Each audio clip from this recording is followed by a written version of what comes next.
So a lot of you know that skateboarding was my life. It was my dream. I wanted to be a professional skateboarder and move down to California, get paid for skateboarding, be in the magazines.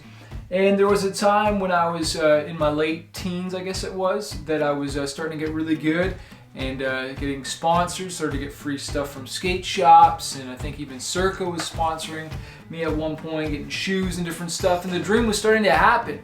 And there's nothing more exciting than, starting to see a spark of your dream happen, especially when you've been working at it so hard. Like just seeing a little bit of a spark and just seeing, some of the hard work pay off from your dream.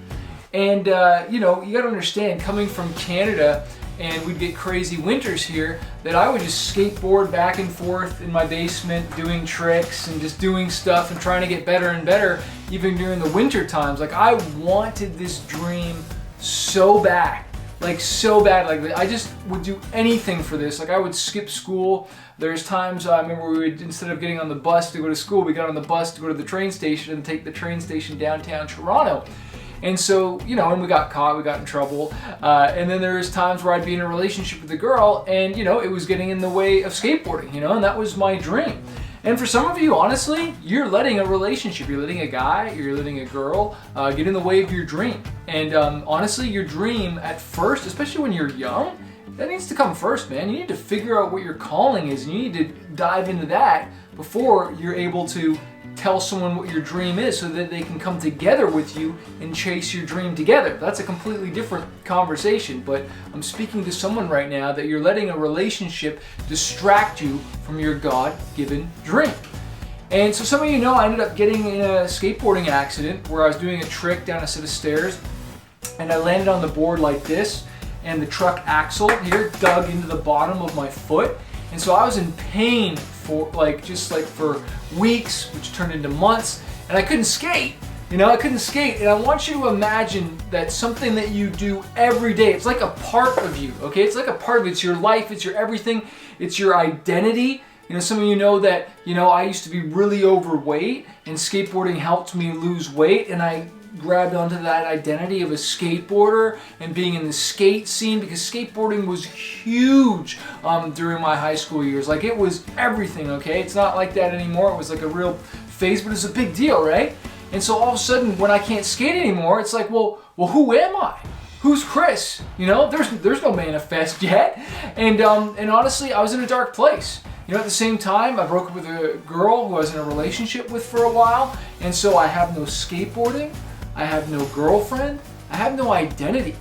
And thank God I had a praying mom, and I did have a relationship with Jesus. I was a Christian, but I was really wrapped up in this, and I was wrapped up in the relationship, and just wrapped up in my own ideas. And all of a sudden, you get a real wake-up call when all of a sudden things don't work out. And I got asked this question, I want to ask you it as well, and it's this. What do you do when your dreams start to fade? What do you do when things go wrong to the point they fall apart, you have no control, and all of a sudden something's gone, and you're all of a sudden in this dark place? Do you give up? Do you commit suicide like my father did? No. You get up and you go again and you reach for another dream, my friend. You reach for another dream. You turn back on your dream machine. Proverbs 24:16 says this: even though a righteous man falls down 7 times, he gets up and goes again. And then when you fall down again, you get up and you go again. You never quit, you never stop until you breathe your last breath. And that's what I want to encourage you to do today. Maybe you've fallen down. Maybe you've gotten hurt. Maybe you contracted something. Maybe just something that is completely out of your control happens and your identity feels like it's taken away. Well, one thing I've learned, and whether you're a Christian or not, is that, look, God can't give you what's in His hands until you let go of what's in your hand. And I'm talking about negative relationships. I'm talking about jobs. I'm talking about your dream. I'm talking about everything to allow God to give you His best.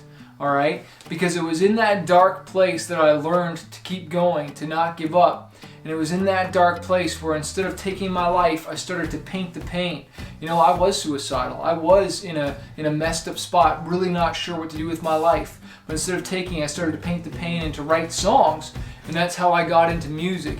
And I really believe that what the devil meant for your bad and meant for my bad, God is able to switch it around for your good. Because otherwise I wouldn't have, taken my eyes off this long enough to see that God had something even better for me, and it was music. And then I started to walk down that path. And was that easy? Was that easy starting over again? No, it was hard. It was hard learning a new skill, learning something that I had failed at in school. I just want you to know all things are possible with God. And you might be in an impossible situation where you don't know how it's going to work out, you don't know how it's going to turn around, but I just want you to know you were born for this moment. You were created for this moment. Now is your time to keep going. God didn't bring you this far just to leave you now, just to quit now, so you can say forget it. No, right now isn't the time to pull back. Now is the time to push forward, push harder, go harder, grit your teeth, dig your feet into that sand and say, I will not be moved. I am not stopping. I'm not quitting until I have hit my dream. And I want to encourage you, fight a little hard. Get up and go again. Don't stop yet. The best is yet to come, but it's up to you if you're going to stay in the game or not. Stop sitting on the sidelines of your dreams. Stop blaming other people. Oh, woe is me. Look what they did to me. Look what they didn't do for me. No, get up and go again, my friend. If you have not read my book, Fighter: 5 Keys to Conquering Fear and Reaching Your Dreams, click the link below this video, get a copy. I know it'll inspire and encourage you. This is Manifest reminding you that a fighter isn't someone who never fails. A fighter is someone who never quits. I gotta believe I can more than survive. Still one trick up my sleeve. We're gonna make this one shine. I gotta believe I can more than survive. Still one trick up my sleeve. We're gonna make this one shine. I'm at the edge of my life. I got no time to think twice. When I'm standing with the weight of the world on my shoulders, I'm gonna fight the good fight, 'cause I know I'll get by. When I battle every day through the pain like a soldier. Edge of my life, edge of my life, edge of my life. Looking on the edge.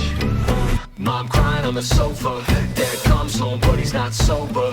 With the family go up and smoke again. Feels just like sinking sand. Heard shouts in the backyard. Sirens ringing from a cop car. It's a rough day for this